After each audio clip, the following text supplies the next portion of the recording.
the Belated Binge Podcast. Hi, and thanks for watching Belated Binge on YouTube. Here we post mostly unedited footage from segments of our podcast series where we re-binge some of the most iconic series in recent memory that I was incredibly late on. Follow along as we're rereading the Harry Potter series and join the discussion in the comments section. If you enjoy it, please give it a like, subscribe to the channel, and turn on notifications to not miss an episode. And of course, if you want to hear the episode in full, you can listen to Belated Binge wherever you get your podcasts. Follow us on social media, become a patron for early access and exclusive bonus content. Again, thanks for watching Belated Binge. Play-by-play. If you're new to Belated Binge, the play-by-play section is where we give a recap of what happened in the chapter. Play-by-play. In Chapter 3, Letters from No One, there's plenty of funny moments, but nothing really happens. It all basically starts with Harry getting sent to grab the mail. He finds a letter addressed to himself in the cupboard under the stairs, which is hilarious that they knew it was there. But naturally, Dudley is a complete little turd about it, and Vernon won't let him have his letter, shooing both boys out of the room, not just Harry, while he and Petunia completely freak out behind closed doors, thinking that the boys can't see them freaking out.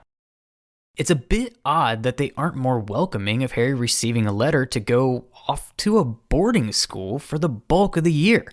They hate him living there, but it shows they hate the idea of being associated with wizards even more. They'd rather hide and keep him chained to a pipe in their basement than be rid of him knowing he was doing magic. Of course, they suck, so the idea of them keeping Harry from anything that could possibly bring him joy falls right into character. And so the chapter goes on. Vernon is more and more crappy. He's going more and more crazy, trying to keep these letters out of the house and away from Harry. The one positive thing that comes from the first letter is that Harry gets a bedroom instead of a cupboard. So our sophomore Wizard Rock album is officially going to be called Hallways of Doom to the Smallest Bedroom. But they're not doing it to be nice. This is what Vernon tries to pull off in the chapter, and it just falls flat, and even Harry knows that this is crap. They do it because they realize the wizards know how crappy they've been to Harry, and they think if they treat him just slightly less like a prisoner, just a tad more like a living, breathing human, the magic people will magically forget how shitty they've been to this magic kid and decide not to bring him to the magic school. But then, more letters. And more letters. I personally like to think that this is Dumbledore getting just a small bit of pleasure in messing with them. After all, our running theory is that Dumbledore is controlling this entire story, the whole narrative, from off page. And so we're assuming that he's fully aware that they've been treating Harry like garbage for the past 10 years. And now they're trying to keep him from attending Hogwarts. He could have sent someone to the house. He could have shown up himself. He could have just Aloha-Mora'd his way right through the front door and told them all what's up. He kind of does that in Chapter 6, or not Book 6, rather. But he knows that they're being awful. He also knows that they're afraid. So he's like, all right, go ahead. You want to keep the letters away from Harry? Here's a few more. Oh, board up the letter slot? Here's a few, through the windows. Block those up? All right. Here they are in milk bottles, chicken eggs. I not so secretly hope that somewhere off page Vernon laid a letter himself during his morning constitutional. And when Harry can't get a hold of any of these letters, bam, flood the house through the chimney, letters everywhere. Side note, at this point, someone at Hogwarts, if not Dumbledore himself, has to be thinking, how is this kid completely unable to grab a single one of these letters? Not one. Not one. Oh well. Keep torturing the Muggles. It's fun. Oh look, they're running to a motel. Letters. To the point that Vernon has completely lost his mind. He's terrified, he's unhinged, he gets a gun, some snacks, and he forces the family into a small boat, out to a small shack, on a small rock, in a not-so-small rainstorm. And guess what? As Harry's laying on the cold floor, with a moldy blanket, counting down the seconds until it's his birthday at midnight, Bang, bang, bang. Hagrid at the door. The lead single off of our new album. So that's it for chapter 3, really. So then in chapter 4, Keeper of the Keys, it begins with Hagrid knocking at the door. And by knocking, I mean knocking the whole thing down and coming inside. Because that's what you do. This is where we get like a really robust exposition info dump for the story. But first, we have to get some comedy. He's literally a gentle giant, asking for tea or booze, and then ties Vernon's rifle into a knot, which just, it reads very Looney Tunes, very cartoonish, and, just to be clear about this, he does not mistake Dudley for Harry. I believe this is also the first mention that we get of Harry's appearance, in particular, how he looks like his father and has his mother's eyes, which is something we're going to hear roughly 4,045,486 times before the series is over. Also, he doesn't misspell everything on the cake. Just saying.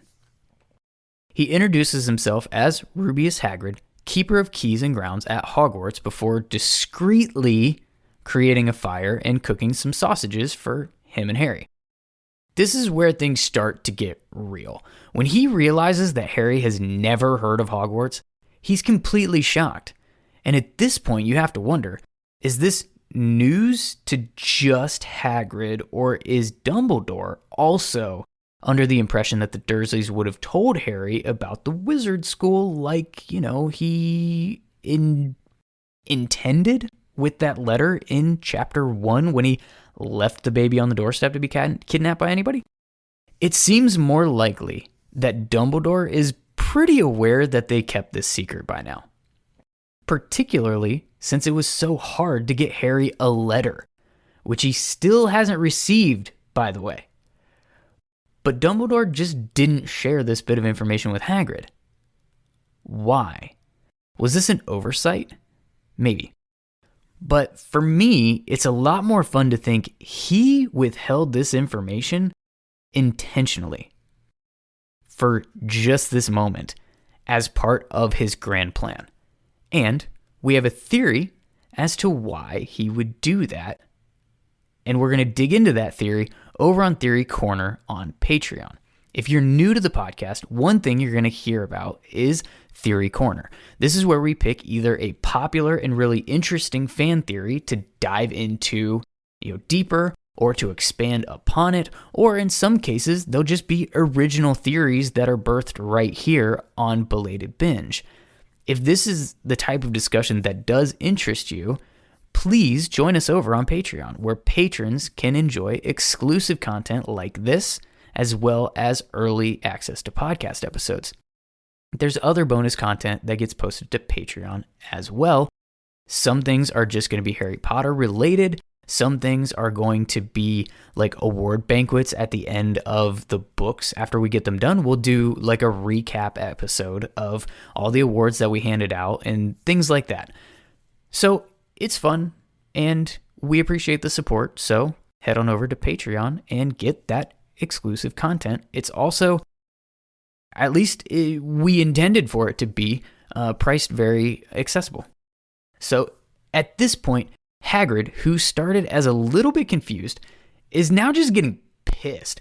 He turns on the Dursleys and begins just shouting things like, this boy doesn't know anything, which Harry thinks is a bit overkill because he's not an idiot after all. He has no idea that Hagrid is talking about not knowing anything about the wizarding world, or about his parents and how they were killed, or about himself, truly.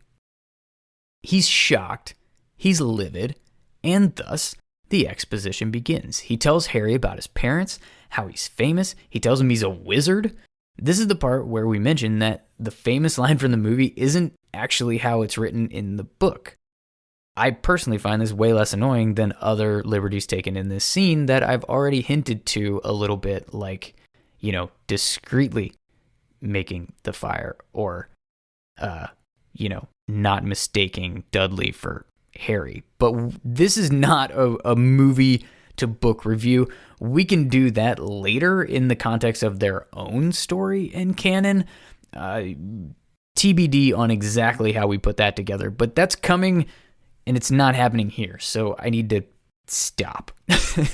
But now, after more than a chapter, Harry finally gets to read his letter, and we get confirmation that Dumbledore is the one who sent Hagrid. We get this because that's who Hagrid writes his letter to say, hey, I got him. He's safe. I gave Harry his letter. We're going to go to Diagon Alley. Everything's cool. So obviously, he addressed this directly to Dumbledore. So it was Dumbledore who said, hey, go get Harry. It wasn't something that was predetermined, at least that we can tell outside of the scope of Dumbledore's grand plan, of course. Because I have to imagine, Hagrid isn't the one making house calls to Muggle-born wizards every day. This is a Harry thing. But we get the information and confirmation that the Dursleys knew that Harry was a wizard this entire time, and that they don't want him going to Hogwarts. We get Petunia calling her sister a freak.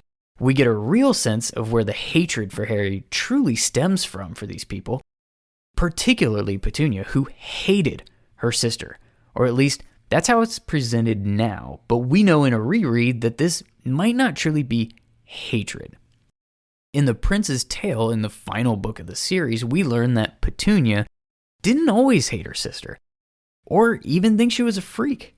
We learn that Petunia was actually jealous of Lily having magical abilities and getting to go to the special magic school, so much that she wrote to Hogwarts herself to request that they let her in too. And guess who responded, politely denying her? Albus, Wulfric, Percival, Brian, Dumbledore. Perhaps this is why Dumbledore would know, or at least think, that Petunia would not only take Harry in as a baby, but might even want to take him in, or at least understand the seriousness of the situation enough to know that it was magically necessary to keep her nephew safe from a murderous lunatic. So is it hatred, or is it jealousy? I might even say that it's hatred born from jealousy, which there probably aren't many stronger forms of negative feelings towards any other human than that, really. The exposition continues. We learn about the car crash lie. Harry finds out that his parents were murdered, and then the tone shifts. Hagrid wasn't expecting to have to explain all this. He assumed that Harry already knew. It was in the letter Dumbledore left on the doorstep. So they would have told him, duh. No, of course not. Now he goes into a whole thing about Voldemort. The fear, the wizarding war, how his parents fought for good, how Voldemort went after them, how he killed them, how he tried to kill Harry, and how he failed. How Hagrid himself took him from the house. And something I forgot was that the Dursleys jumped in and called it a load of crap, basically how the world is better without Harry's parents. And that's when Hagrid began to lose his mind and threatened them with his umbrella, which we know holds shards of his broken wand. More exposition about Voldemort disappearing and how Harry was the reason he was gone. Basically a hero to the wizarding world and to these people that are, hidden away from Muggles. And this is where we see more of Harry's character come through. He immediately doesn't believe it. He can't allow himself to believe that he's special. It's this humbleness that ultimately leads him to becoming a worthy hero by the end of this book series. If he would have just jumped up and been like, ha, in your face, Dursleys, I'm awesome, I'm special, I'm amazing, he wouldn't have had the likableness of, the main character of the story, sure, but he also likely wouldn't have had the emotional capacity or maturity later in the story to ultimately sacrifice himself for others. Of course, we can't end this chapter without a note about Vernon getting brave, insulting Dumbledore, and Dudley paying the price with a pig's tail, courtesy of Hagrid's special umbrella. It ends with the Dursleys hiding away. the two of them going to sleep in the living room, I guess, of the little hut, with Hagrid stuffing himself onto the couch. And they have a plan to go get Harry's supplies in the morning. And that's how Chapter 4 ends, and thus how we get into our scouting report.